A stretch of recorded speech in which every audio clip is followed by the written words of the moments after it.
Y'all funny. Okay, y'all ready for today's story? What are we studying about today? Egbe. What? Egbe. Egbe. Yes. So today's book is from Egbe Orun, and we're reading about the Comrades in heaven. Okay? The Comrades in heaven. Comrade is another word for friend. Okay? I have a friend named Empress in heaven, in Makai. They are actually your comrades on earth. Mm-hmm. All right? But we could talk more about that, because you actually might have one in heaven that I don't know about. So the world is made up of two separate and yet coexisting planes. The earth world and the spiritual world. Bless you. Thank you. The natural world includes everything we see around us, and the spiritual world consists of the unseen realities that we do not fully encounter until we are one with spirit, in trance, or maybe even after death. As humans, we can operate between the real world and the world of spirit. So as humans, we can operate how? In the real world, and how else? What? And how else? Say spirit. And spirit. Good. So whenever two or more people are together, they exchange magnetic vibrations with each other. The stronger the magnetism, be it positive or negative, usually prevails. So the larger group, the stronger its power. More so, the activities and the responsibilities of these groups depend on collective efforts and powers. So we have a family here on earth, right? And our family on earth consists of who? Who's in our family on earth? Batala. Mommies, Mommies, yes. Fathers, brothers, sisters, cousins, aunties, uncles, grandmas. But then we have a spiritual family that we might not be able to see, that came before this physical family that is much larger. And she is saying in this book that the larger the group, the stronger the power. So our big, huge family, people that we can never even imagine, is more powerful than our family on earth. It's more even stronger than the connection that we have with our moms here. We have spiritual mothers and spiritual fathers, spiritual Iyas and spiritual babas. Right? All right, let's keep reading. So the more so the activities and responsibilities of these groups depend on collective efforts and powers. Make sure you're paying attention and not paying attention to just yourself. This is story time, so we want to make sure we pay attention. So Susan Wenger, in her book, A Life with Orisha, and an Orisha would be somebody like Obatala. Can you name another Orisha? Egbe. Yes. And their homeland in 1983 makes it known that Egbe is a religious entity which represents God's own emotional spectrum as it is reflected through the multiplicity and complexity of everybody's worlds of feelings. So they're saying that Egbe is an Orisha that represents God's whole spectrum of emotions. Tell me one of an can you tell me an emotion? Joy. Yes. You are just on today. Do you know an emotion? No. Or a feeling? Let me see your sad face. Let me see your angry face. Let me see your happy face. So Egbe represents every single emotion that we can ever imagine. So according to Dr. Ifa Bunkumi Aduwale, he described Egbe as the positive forces that enables our connectivity with other elements in life. These said forces are established during and after our completion of 7 major activities. He further explained that Egbe is our spiritual double. Egbe is our soulmate.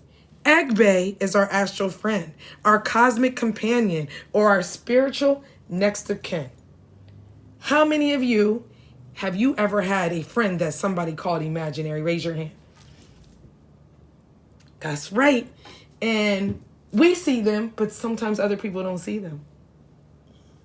Do you think that they're real, or do you think that they're just something you made up in your head? Real. You think they're real? Okay. They're saying that's Egbe. This book is saying that Egbe is that imaginary friend, okay? Okay. Egbe in Yoruba language means society or group. Such societies or groups are formed like our earthly societies to fulfill certain purposes, missions, and objectives. So, you guys took cheerleading? Yes. And you're a part of a group of cheerleaders? Yes. That is an Egbe cheerleading. Are you guys part of the Drop Squad family? Yes. We are Drop Squad. Drop Squad is an Egbe. Are you part of Girl Society? Yes. Girl Society is an Egbe on Earth. Ain't nobody messing with us. Bam. Bam. What? Right. So, they say that Egbe has been described as Inikeji Orun, the partner or mate in heaven. The second person can be our lookalike, our fraternal twins, friends, or mere associate. However, the concept of alter egos and the double spirit, the non-biological lookalike of a person, has appeared in stories, in myths, religions, concepts, and tradition in many cultures throughout human history.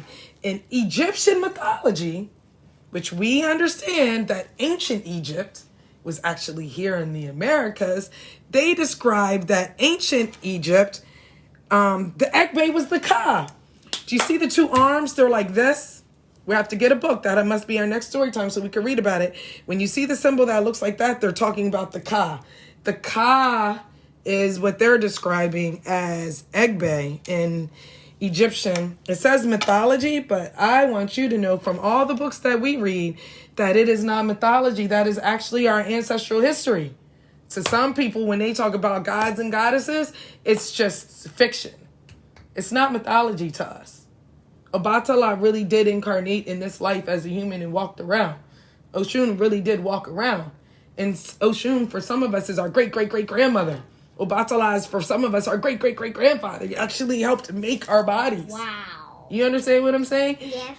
Europeans are children of Obatala. You know? So-called white people are Yimbos.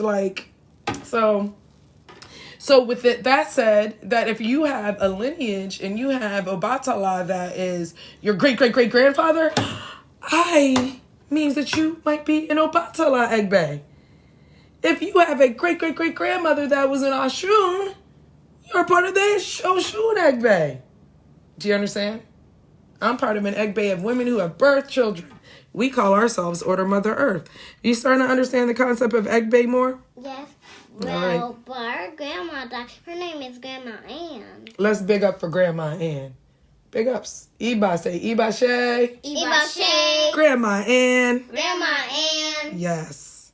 Jinx. So, can anybody tell me anything that we learned about Egbe today? We only read a few paragraphs. Oh, yes, go ahead, Auset. We would never lie to our parents anymore. Oh, absolutely not. That's a taboo. But we're discussing Egbe. You're absolutely right. Lying to our parents, lying to anyone is actually a taboo. But can you tell me something you learned about Egbe today? Yes. What? I learned about Egbe, but we should never lie to Egbe anymore either. Well, one of the ways that we could possibly be lying on our Egbe is if we actually saw our friend or a cousin and somebody told us, that's not real, that's just an imaginary. Mm-hmm. That's fine. You don't want to be disrespectful to your elders, but you don't lie to Egbe and you be like, I saw you. Okay? Okay. And you do what we always like to do is we go get our favorite candies and our favorite chocolate and our favorite cakes and our favorite fruits, and then what do? We feed it to Egbe and ourselves. Right, and we say thank you. We will never forget you. Please make sure that, we can stay on this earth as long as we're supposed to. We ask Egbe for our assistance and let them know that we will never forget them. But I want to know from this reading, before we go, what else did you learn about Egbe? I learned that Egbe is your spiritual twin. Perfect. I think that's really good enough. All right. So thank you to all who have been listening about Egbe. This was our Homeschool of Ifa Storytime session. And we decided as a homeschool that we're going to be reading these things more often and sharing it with you. I'm going to share with y'all a whole day. And in Yoruba, we say goodbye by saying Odabo. What do you say? Bye-bye. And what else do you say? How do you say it in Yoruba? Odabo. Odabo! Odabo. Ireo.